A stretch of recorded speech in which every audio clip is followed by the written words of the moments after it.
ईश्वी तो अपने कपड़े को पहनते हुए बाथरूम से बाहर आ गई थी और अपने बालों को सुखाते हुए वो जैसे ही टॉवल को साइड में रखती है उसकी नज़र पहुंचती है दक्ष पर, जो कि इस वक्त सिर्फ कार्गो पहने इधर उधर टहल रहे हैं। उनके हाथ में इस वक्त फाइल थी जिसे ही वो काफ़ी ध्यान से देख रहे थे और इसी वजह से उनकी नज़र ईश्वी पर पहुंच ही नहीं थी।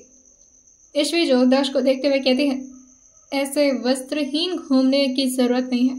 अगर पहनने के लिए कुछ नहीं है तो कहिए मैं अपनी साड़ी दे दूँ, लपेट लीजिए अपनी बॉडी पर। दक्ष स्मर्क करते हुए अपनी आंखों को उठाकर ईश्वी की तरफ देखते हुए धीरे से अपने हाथों को ले जाकर के अपने चेस्ट पर रब करते हुए कहते हैं, क्यों तुम्हें प्रॉब्लम हो रही है मुझे ऐसे देखने में? आई होप सो कि तुम अराउज नहीं हो रही होगी।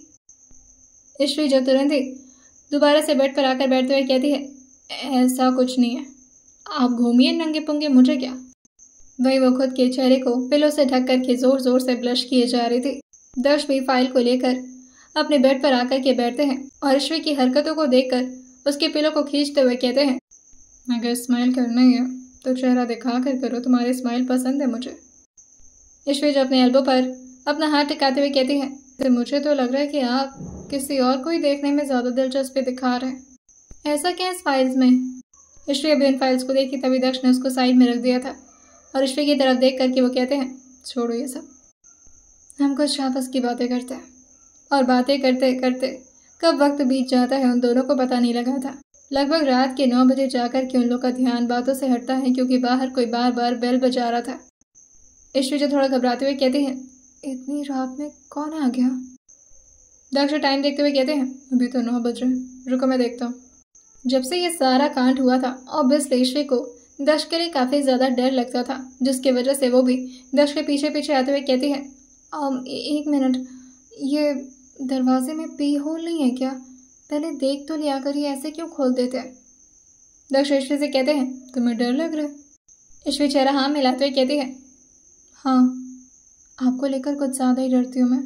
रुकिए, मैं ना कोई बैट वैट ढूंढती हूँ, कुछ है क्या मारने के लिए? तब तक दक्ष ने दरवाज़ा खोल दिया था और ये अयान था जो कि जल्दी से अंदर आता है और कांपते हुए कहता है, बहुत ठंडी है बाहर। तभी दक्ष उसके सिर पर मारते हुए कहते हैं, हाँ तो इतनी रात में बाहर घूम ही क्यों रहा है? घर के अंदर नहीं आया जा रहा था तेरे से? ईश्वरी दक्ष को रिलैक्स करते हुए कहती है, अरे क्या कर रहे हैं, आते आते क्यों मार रहे हैं बेचारे को? कोई बात नहीं अयान, तुम जाओ अपने कमरे में। अयान जो अपने बैग को रखते हुए कहता है, हाँ भाभी। लेकिन फिर ईश्वरी की तरफ देखते हुए कहता है, भाभी? मैं तुम्हें भाभी नहीं बुलाऊंगा। तभी दक्ष कहते हैं, क्यों नहीं बुलाओगे? अयान जो कहता है, अरे ये मेरी क्लासमेट थी और वो भी भोंदू सी क्लासमेट थी, कोई टॉपर भी नहीं थी, इससे ज़्यादा तो पढ़ने में तेज मैं था, इतनी इज्जत क्यों दो इसे? दक्ष उसको घूरते हुए कहते हैं, नहीं दोगे इज्जत? अभी ईश्वी की तो नज़र दक्ष के चेहरे के पास थी, लेकिन उसे पता नहीं था कि अयान का हाथ जो कि दक्ष के हाथों में काफ़ी ज़ोर से फंसा हुआ है और वो अपने मुंह को लाल करते हुए कहता है, सॉरी, बोलूँगा भाभी। दक्ष हल्का सा मुस्कुराते हुए कहते हैं, that's like my good boy. वही अयान जो अपने बैग को लेकर जल्दी से कमरे के अंदर भाग गया था। वैसे तो दक्ष भी ईश्वी को लेकर कमरे में आ गए थे, लेकिन अब ईश्वी जो खड़े होकर के अपने बाल का बन बनाते हुए कहती है, मैं खाना क्या बनाऊं? दक्ष अपने पेट पर हाथ रखते हुए कहते हैं, मैं तो नहीं खा रहा, जो मन चाहे वो। 1 मिनट, तुम खाना बनाओगी? ईश्वी जो दक्ष की बातें सुनते हुए कहती है, टॉन्ट मत मारिए, बना दूंगी मैं, बताइए क्या खाएंगे? दक्ष कहते हैं, कोई ज़रूरत नहीं है, मुझे भूख नहीं है। तब ईश्वी जो कहती है, नाटक क्यों कर रहे हैं, मुझे पता है आपको भूख लगी होगी। लेकिन दक्ष ने अपनी बात को इंसिस्ट कराते हुए फाइनली ईश्वी को कन्विंस कर ही लिया था। मैं ईश्वी जो कहती है, मैं अयान से पूछ कर आती हूँ। जैसे ईश्वी बाहर निकली थी दक्ष तुरंत ही फाइल को दोबारा से उठा लिए थे। ईश्वी जैसे ही कमरे के अंदर पहुंची थी अयान काफ़ी झटके से खड़ा हो जाता है और अपने हाथ को भी पीछे कर लेता है और तुरंत ही लैपटॉप को भी बंद करता है। लेकिन तब तक ईश्वी ने कुछ सुन लिया था और वो तुरंत ही अयान के ठीक सामने आकर उसे सस्पिशियस भरी निगाहों से देखते हुए पूछती है, क्या कर रहे थे? अयान जल्दी जल्दी अपने चेहरे को ना मिलाते हुए कहता है, कुछ तो नहीं कर रहा था, क्या हुआ? महेश्वरी जी कहती है, अयान झूठ बोल रहे हो ना, बताओ क्या कर रहे थे? अयान जो कहता है, वाकई में ही कुछ नहीं कर रहा था, और आप यहाँ पर क्यों आई हैं, कुछ काम था? महेश्वरी जी कहती है, हाँ, वो पूछना था कि तुम डिनर में क्या खाओगे। अयान जो कहता है, मैं डिनर करके आई हूँ अपने दोस्त के घर से, कोई ज़रूरत नहीं है, आप जाइए यहाँ से। यशवी जो कहती है, क्या मतलब है जाइए यहाँ से? पहले तो मुझे दिखाओ कि तुम कर क्या रहे थे, अब पीछे क्या छुपाना, दिखाओ तो मुझे। यशवी जैसे अभी हाथापाई पर आते अयान अपना हाथ आगे बढ़ाते हुए कहता है, कुछ तो नहीं है, बस पेन ड्राइव है। लेकिन जैसे यशवी ने उसके हाथ में पेन ड्राइव देखा था वो झट से उसे छीनते हुए कहती है, इसे तो मैं अपने लैपी में लगाकर चेक करूँगी। अयान जो कहता है, लैपी कहाँ है आपके पास? यशवी जो कहती है, एक्सक्यूज़ मी, मैं अपना लैपी लेकर आई हूँ, वैसे भी कुछ इंपॉर्टेंट काम होगा तो मैं लैपटॉप का इस्तेमाल नहीं करूँगी। अब उसकी पोल पट्टी खुलने वाली थी जिसकी वजह से वो तुरंत ही पेन ड्राइव को अपने हाथ में छीनते हुए कहता है, वो एक्चुअली मैं बताता हूँ तुम्हें, आपको, लेकिन प्लीज़ भाई से मत बताना। ये सुनते यशवी जी कहती है, क्या तुमने चोरी की है? तुम बहुत कि तभी अयान उसको बीच में इंटरप्ट करते हुए कहता है, एक्सक्यूज़ मी, मुझे पता है कि आप क्रिमिनल लॉयर हैं, लेकिन इसका मतलब ये नहीं कि आपका जो ध्यान है वो क्राइम से शुरू होकर के क्राइम पर ख़त्म हो जाएगा। कोई ऐसा वैसा काम नहीं किया मैंने, बस अपने पैशन को फॉलो करने की कोशिश कर रहा हूँ जिसमें भाई मेरा साथ नहीं दे रहे। ये सुनकर केशवी जो उसको समझाते हुए पूछती है, मुझसे शेयर करो, अगर कोई प्रॉब्लम है तो हो सकता है मैं बात कर सकूँ दक्ष जी से। अयान जो अपना हाथ जोड़ते हुए कहता है, आप तो मत ही बात करिएगा, और आप क्या, आप इस बारे में बात ही मत करिएगा प्लीज़। मेरे पास वक्त बहुत कम है, जैसे भाई के पास पैसा आएगा भाई सारा काम छोड़ करके सबसे पहले मेरे एडमिशन के बारे में सोचेंगे, और वो सारी बुक्स, बहुत पैसा लग जाएगा उसमें। मैं नहीं चाहता कि भाई वो सब करें, और भाई एडमिशन करवाएं इससे पहले ही मैं अपना गाना लॉन्च करना चाहता हूँ, और इसके लिए मुझे पैसों की ज़रूरत है। सब कुछ रेडी है, मेरे पास लिरिक्स है, हमारे पास म्यूज़िक भी है, लेकिन ऑब्वियसली हमारे पास प्रोडक्शन हाउस नहीं है, इस गाने को लॉन्च करने का कोई प्लेटफॉर्म नहीं है, और हमें किसी म्यूज़िक प्रोड्यूसर की भी ज़रूरत पड़ेगी। बस इसी का इंतज़ाम करने के पीछे पड़ा हूँ और समझ नहीं आ रहा क्या करूँ। तभी यशवी की नज़र बैग पर पड़ती है और फिर वो बैग को अपने हाथ में उठाते हुए कहती है, इसमें क्या है? अयान तुरंत ही उस बैग को छीनते हुए कहता है, वो छोड़ो। यशवी जो कहती है, क्या है इसमें, भारी लग रहा है मुझे। वहीं अयान जो छीनते हुए कहता है, पैसे हैं इसमें। जैसे ही यशवी ने यह सुना था वो तुरंत ही बैग को खोलने लगती है और उसमें काफ़ी गड्डी भर नोट पड़े हुए थे, जिसे देखकर यशवी हैरान होते हुए कहती है, यहाँ तुम्हारे भाई के पास खाने तक के पैसे नहीं है अयान, और तुम इतने पैसे लेकर कहाँ से आए हो, और फिर कह रहे हो कि तुमने चोरी नहीं की। अयान जो थूक अटकते हुए कहता है, मैंने अपने कुछ इम्पोर्टेंट चीज़ें बेच दी हैं। यशवी जो पूछती है, क्या बेचा है तुमने जो इतने पैसे मिल गए? भाई अयान जो कहता है, सॉरी, वो मैंने, प्लीज़ भाई को नहीं बताना।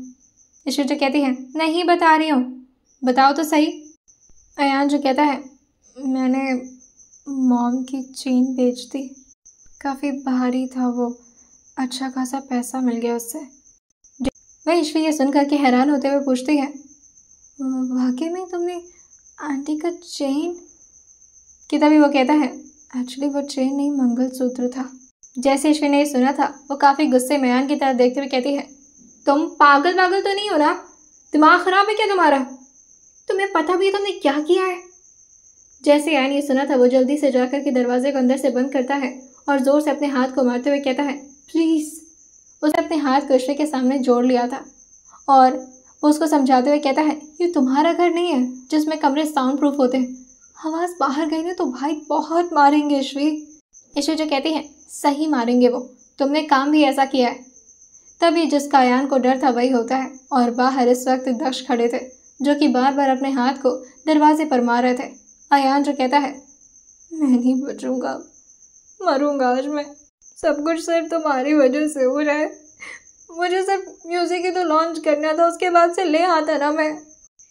यशवी जो पूछती है, क्या लेकर आते? अयान जो कहता है, माँ का वो मंगलसूत्र।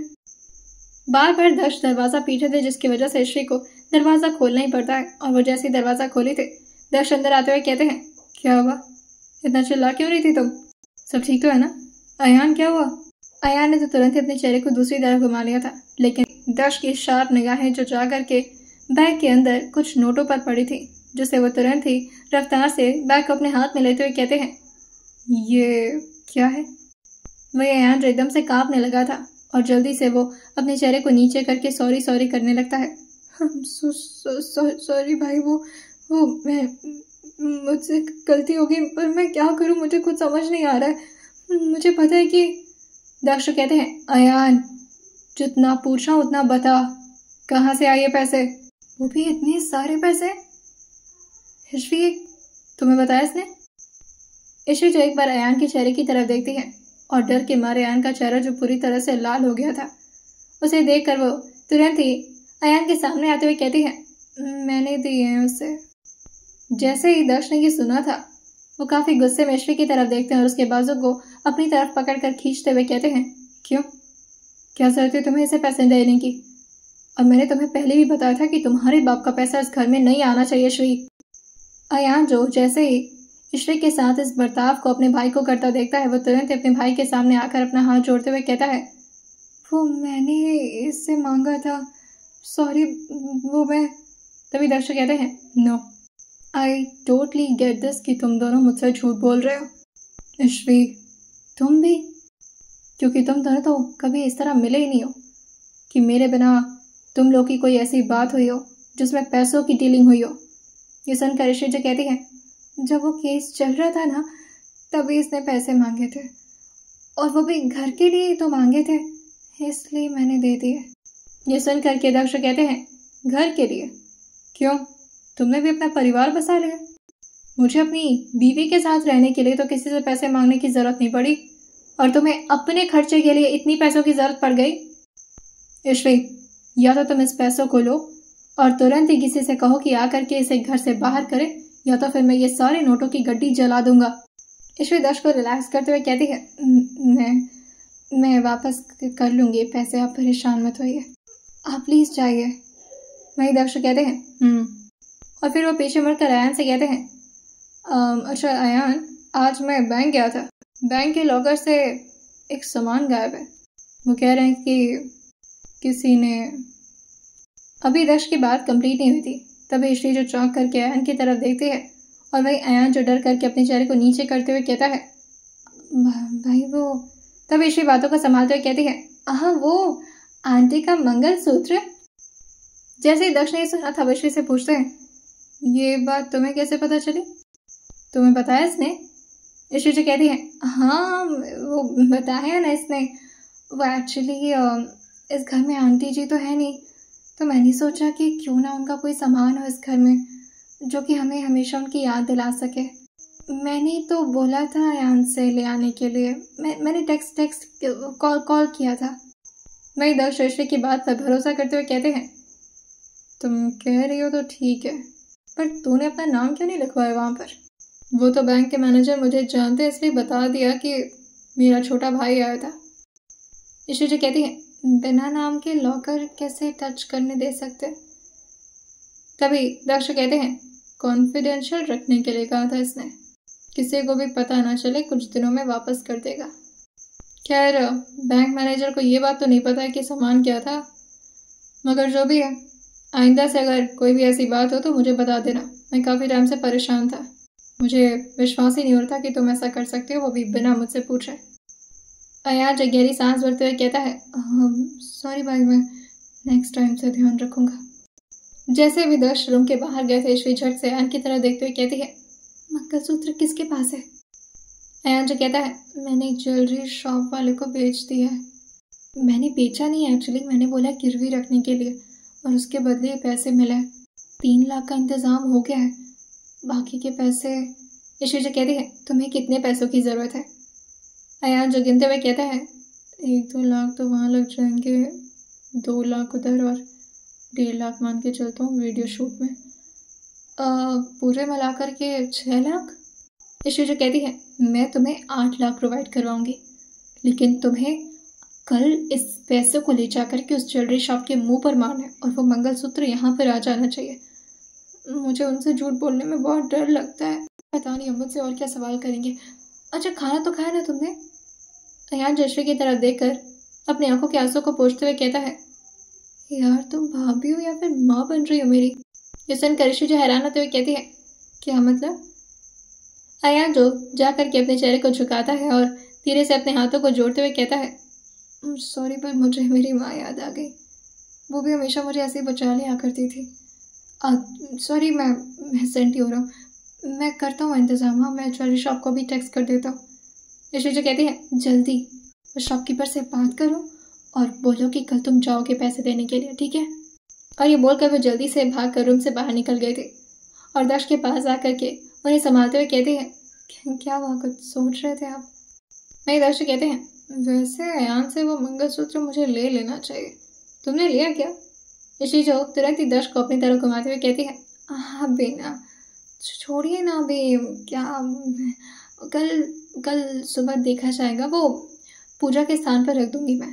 दक्ष उसके गाल पर धीरे से अपना हाथ टैप करते हुए कहते, तुम्हें वाकई इतनी फैमिली की कमी महसूस हो रही है Naqvi. I am so sorry यार।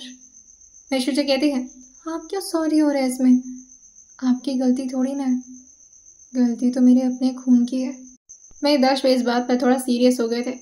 तब ईश्वी के फ़ोन पर किसी का कॉल आता है, जिसे देखकर ईश्वी तो पहले जैसे ही फ़ोन को रिसीव करने वाली होती है तो ये उसके पापा का फ़ोन का नंबर था, जिसे देखकर ईश्वी तुरंत ही फ़ोन काटते हुए कहती है, ओह गॉड।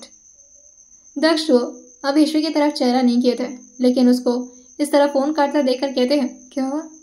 और जैसे वो ईश्वी की तरफ मुड़े थे, ईश्वी तुरंत ही फ़ोन को पीछे रखते हुए कहती है, कुछ नहीं।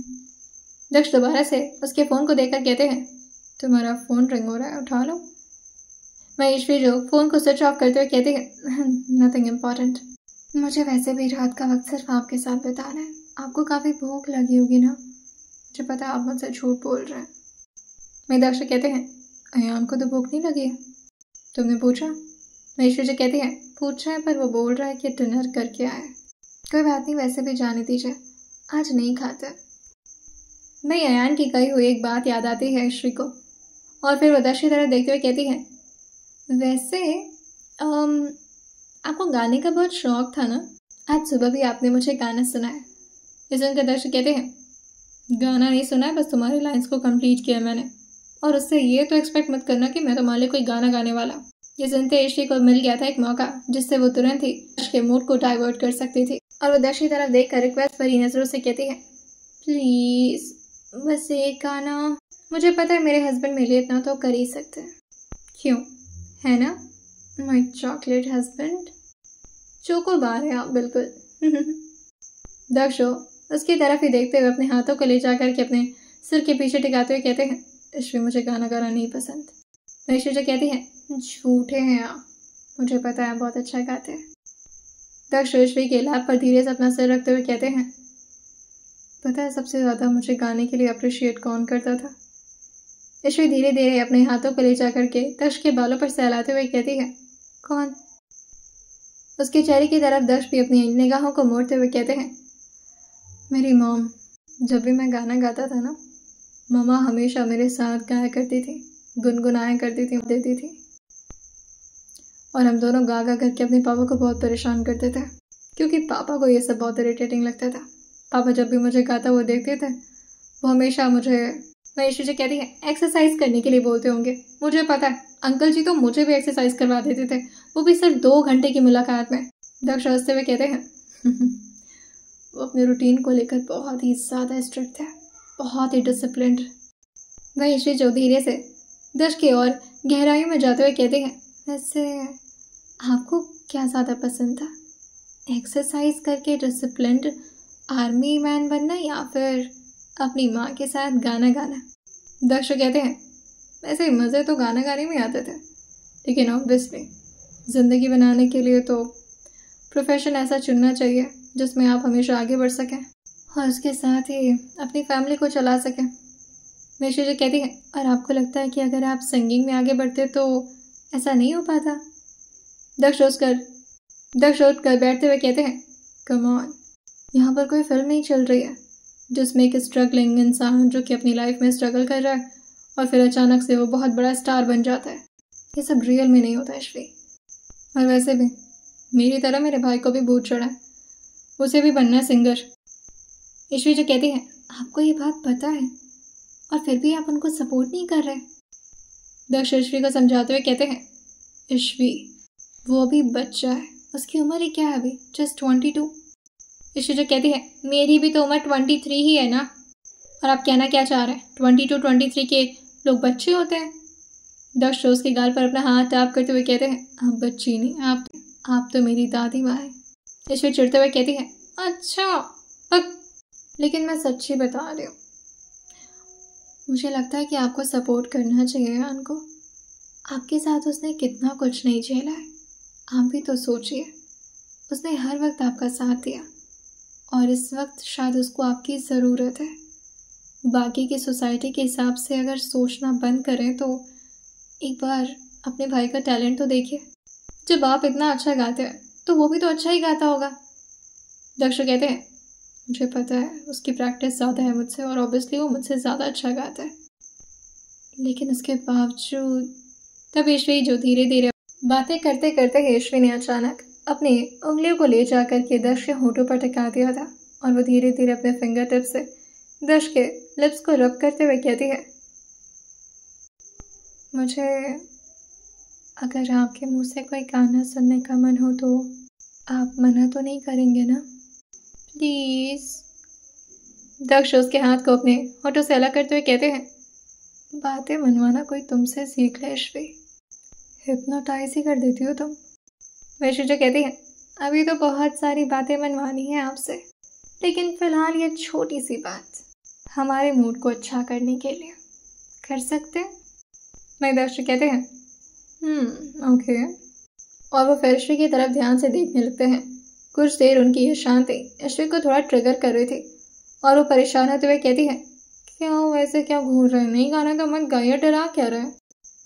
लेकिन तभी दक्ष उसको रोकते हुए कहते हैं, तो मैं देख करके गाने का फील ले रहा हूँ, खुद को महसूस करा रहा हूँ। महेश जी कहती है, क्या महसूस करा रहे, मैं जान सकती हूँ प्लीज़? दक्ष कहते हैं, ओके, काफ़ी टाइम बाद गाने जा रहा हूँ, होप से तुम्हारा मूड ना ऑफ हो जाए। ईश्वरी कहती है, अरे बाबा आप एफर्ट्स कर रहे, इतना काफ़ी है मेरे लिए, आप गाइए प्लीज़। और वो ईश्वरी को बहुत ही ध्यान से देखते हुए गाना शुरू किए थे। किसी शायर के गज़ल जो दे रूह को सुकून के पल, कोई मुझको यूं मिला है जैसे बंजारे को घर, नए मौसम की सहर या सर्द में दोपहर, कोई मुझको यूं मिला है जैसे बंजारे को घर, जैसे बंजारे को घर, जैसे बंजारे को घर। जो बहुत ही ध्यान से दक्ष को देखने लगी थी, अपने हाथों को अपने गाल पर टिकाए हुए। वहीं दक्ष उसकी हालत को देखकर कहते हैं, क्या हुआ मैडम, होश में तो? जैसे चुटकी बजी थी ईश्वरी, जो कि अपनी आंखें अच्छी तरह से खोलते हुए कहती है, हाँ हाँ हाँ होश में तो हूँ, पर पूरी तरह से आप में गुम होना चाहती हूँ। कितना अच्छा गाते हैं आप, मतलब मुझे एक एक लाइन ऐसा लग रहा था कि आप इतनी फीलिंग के साथ गा रहे हैं। वाह, मुझे तो लगता है ना कि आप दोनों भाइयों को सिंगर बनना चाहिए। दक्ष भी अब अच्छी तरह से बैठ कर ईश्वरी की तरफ हल्का सा अपने चेहरे को झुकाते हुए कहते हैं, वैसे सच कहूँ तो मैं काफ़ी फीलिंग के साथ ही गा रहा था। ईश्वरी जो कहती है, यही तो टैलेंट है एक सिंगर का, वो हर आवाज़ को इतने फील के साथ गाते हैं ना कि शब्द चाहे जो भी हो पब्लिक को फील हो जाता है। आप क्यों नहीं ट्राई करते सिंगिंग? अपने हाथ को ले जा करके ईश्वरी के गालों पर रखते हुए उसे प्यार से समझाते हैं, तुम्हें शायद पता नहीं है मगर ये गाना मेरी जिंदगी है ईश्वरी। ये सुनकर ईश्वरी जो हैरान होते हुए पूछती है कि क्या आपकी जिंदगी, मतलब आपको भी सिंगर बनना है? दक्ष कहते हैं, नहीं ये नहीं कह रहा मैं, मेरे कहने का मतलब ये है कि ये गाना मेरी ज़िंदगी को दर्शाता है। जैसे मैं एक बंजारा, जंगल का आवारा, और फिर उसे एक घर मिलता है, और वह घर पता है कौन है? ईश्वरी जो अपने चेहरे को ना मिलाते कहती है, नहीं कौन? दक्ष उसके चेहरे के करीब आते हुए कहते हैं, तुम्हें पता है जब तक तुम नहीं आई थी ना मेरी लाइफ में, मुझे ऐसा लग रहा था कि बस जैसे भी करके अयान इन सारे प्रॉब्लम से छूट जाए और मेरी ज़िंदगी का जो हो सो हो। मुझे जीने की कोई उम्मीद नहीं थी और ना ही कोई वजह थी मेरे पास। मैं तो केस भी सिर्फ अयान के लिए लड़ना चाहता था। मुझे फांसी हो तो हो, लेकिन कम से कम अयान तो बेगुनाह साबित हो जाए। लेकिन उसके बाद तो मेरी ज़िंदगी में आई और फिर मुझे पता चला कि ऐसा नहीं है। अभी एक वजह बची है जिसके लिए मैं ज़िंदा रहना चाहता हूँ, जिसके साथ मैं अपनी आगे की ज़िंदगी की शुरुआत करना चाहता हूँ। तुमने बहुत हिम्मत दी है मुझे ईश्वी। मैं तो पूरी तरह से टूट कर बिखर गया था। ईश्वी जो तुरंत ही दश के चेहरे को अपने सीने के करीब ला करके धीरे से उनको हक करते हुए कहती है, हे, ऐसा कुछ नहीं है। आपने तो मुझे बदल दिया। आपको पता है क्लास में कितनी फट्टू हुआ करती थी मैं। मुझे ज़रा भी इंटरेस्ट नहीं था पढ़ाई में। मैं तो बस चाहती थी कि कोई माफिया आए और मुझे किडनैप करके ले जाए, जैसे फिक्शनल स्टोरी में होता है। किडनैपिंग तो हुई, मगर किसी माफिया ने नहीं किया। मुझे क्या पता था कि आर्मी सोल्जर मिस्टर कमांडो आएंगे मुझे किडनैप करने। आपकी वजह से कितनी अच्छी लॉयर बन गई मैं। मेरे मम्मा पापा को कितना प्राउड। लेकिन ये बोलते हुए वो एकदम से रुक गई थी और तुरंत अपने चेहरे को घुमाकर बेड के सिराने से टिकते हुए कहती है, मम्मा पापा को प्राउड। ये बोलते ही उसके गले एकदम से भर आए थे। ये बोलते ही उसका गला जो एकदम से भर आया था और अपने चेहरे को हिलाते हुए कहती है, नहीं, मम्मा पापा को प्राउड तो नहीं फील करा पाई शायद। दर्श भी अब ईश्वी को पूरी तरह से अपनी बाहों के घेरे में लेते हुए कहते हैं, हे इट्स ओके ईश्वी, आई नो कि तुम। ईश्वी जो कहती है, नहीं वो बात नहीं, आप समझ नहीं रहे। दर्शक कहते हैं, मैं समझ रहा हूँ, तुम अपने मॉम डैड के बारे में सोच कर परेशान। ईश्वी जो कहती है, नहीं नहीं मुझे छोड़िए पहले। दर्शक कहते हैं, क्या हो गया अचानक से? आई अंडरस्टैंड कि तुम परेशान। लेकिन तभी ईश्वी जो काफ़ी ज़ोर से दर्शक धक्का देते हुए कहती है, अरे कह रही हूँ ना छोड़िए। कितनी अफनाहट हो रही थी मुझे। दर्श को ईश्वी का बिहेवियर थोड़ा अजीब लगा था। ईश्वी जल्दी से उठकर खड़ी होते हुए कहती है, मुझे कुछ बहुत अजीब सा हो रहा है। ऐसा लग रहा है मेरे सामने सारी दुनिया घूम रही है। मुझे चक्कर आ रहा है। कहीं मैं मरने वाली तो नहीं हूँ ना?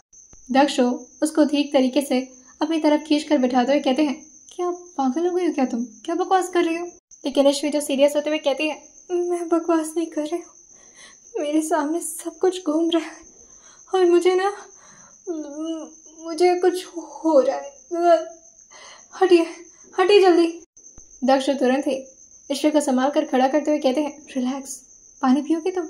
ईश्वर जो कहती है, नहीं अभी कुछ भी अंदर नहीं आने वाला, कुछ बाहर निकलेगा, हटिए। और वो जल्दी से भागकर बाथरूम के अंदर घुसते हैं और जैसे ही दक्ष उसके पीछे पीछे आए थे, दक्ष को दिखता है कि ईश्वी जो कि काफ़ी बुरी तरह से वोमिट कर रही है और फिर वो जल्दी से अपना फेस वॉश करते हुए कहती है, ओह माय गॉड, लगता है कुछ ज़्यादा ही खा लिया मैंने। लेकिन दक्ष इस बात पर गौर फरमाते हुए कहते हैं, पर तुमने तो सिर्फ सुबह सैंडविच खाया था, खाना भी तुमने ठीक से नहीं खाया। ईश्वी जो अपने पेट पर हाथ रखते हुए कहती है, हे भगवान, कहीं मैं मरने वाली तो नहीं हूँ ना? नहीं, मैंने अपनी ज़िंदगी में बहुत पाप किए हैं। कहीं ऐसा तो नहीं कि उस पाप की घड़ी का वो क्या बोलते हैं? दक्ष सीरियस होते हुए कहते हैं, ईश्वी अगर तुम्हें ज़्यादा प्रॉब्लम हो रही तो हम डॉक्टर के पास चलते हैं। ईश्वी जो कहती है, नहीं अब तो लग रहा है डायरेक्टली हम राह जाएंगे मुझे ले जाने। मैं भगवान, मैं इतना जल्दी मरना नहीं चाहती। ऐसे पागलों भरी हरकत देख करके दक्ष भी थोड़ा परेशान होते हुए कहते हैं, तुम्हारे पीरियड्स तो नहीं आने वाले, मूड स्विंग्स हो रहे हैं क्या तुम्हें? ओह हाँ, थैंक गॉड आपने अच्छी चीज़ याद दिला दी, पीरियड्स होंगे। मैं भी खामखा क्या क्या सोचने लगी थी। पहले आपका दिमाग काम नहीं किया? दक्ष कहते हैं, मुझे क्या पता होगा पीरियड्स तुम्हारे आते हैं मेरे आते हैं। ईश्वी जो कहती है, हाँ पर अभी भी कुछ ठीक नहीं। और वो फिर से जल्दी से बाथरूम के अंदर भागती है और इसी तरह से रात के कम से कम 3-4 बार उसने बाथरूम को विजिट किया था वोमिट करने के लिए। दक्ष उसको धीरे धीरे सुलाते हुए कहते हैं, तुम कहो तो हम डॉक्टर के पास चलते हैं या फिर? ईश्वर जो कहते हैं, नहीं मेरी हिम्मत नहीं है, रहने दीजिए। उसकी हालत जो रह रहकर काफ़ी ज़्यादा सीरियस होते जा रही थी लेकिन फिर धीरे धीरे दक्ष के उसके सिर सहलाने पर उसे नींद आ जाती है, क्योंकि उसकी बॉडी जो काफ़ी वीक हो रखी थी। लगभग इसी तरह से सुबह हो गया था। दक्ष बेड के सिराने से टिके हुए सो गए थे। महेश्वरी जो सुबह उठती है और फिर जैसे ही वो जोर से अंगड़ाई भरी थी और उसकी आंखें खुली थी, उसे सब कुछ अजीब अजीब सा दिख रहा था। ईश्वी की तबीयत वाकई खराब हो रही थी, जिससे वो अपना सर पकड़ते हुए कहती है, मुझे अभी भी चक्कर आ रहा है। आए आप। वही दक्ष इस वक्त बाथरूम से बाहर निकल कर आ रहे थे और वो दक्ष की तरफ देखते हुए कहती है, मुझे चक्कर आ रहा है, डॉक्टर के पास चलना पड़ेगा। दक्ष तुरंत ईश्वी से कहते हैं, चलो तैयार हो जाओ तुम, चलते हम डॉक्टर के पास। आइए जानते हैं आखिर कौन सी बीमारी हुई थी ईश्वी को और क्या वाकई ही ये काफ़ी ज़्यादा उसके लिए खतरनाक साबित हो सकती है। आइए जानते हैं इस आने वाले एपिसोड में और सुनते रहिए क्रिमिनल्स फोर्स वाइज सिर्फ और सिर्फ स्टोरी विद सौम्य के साथ।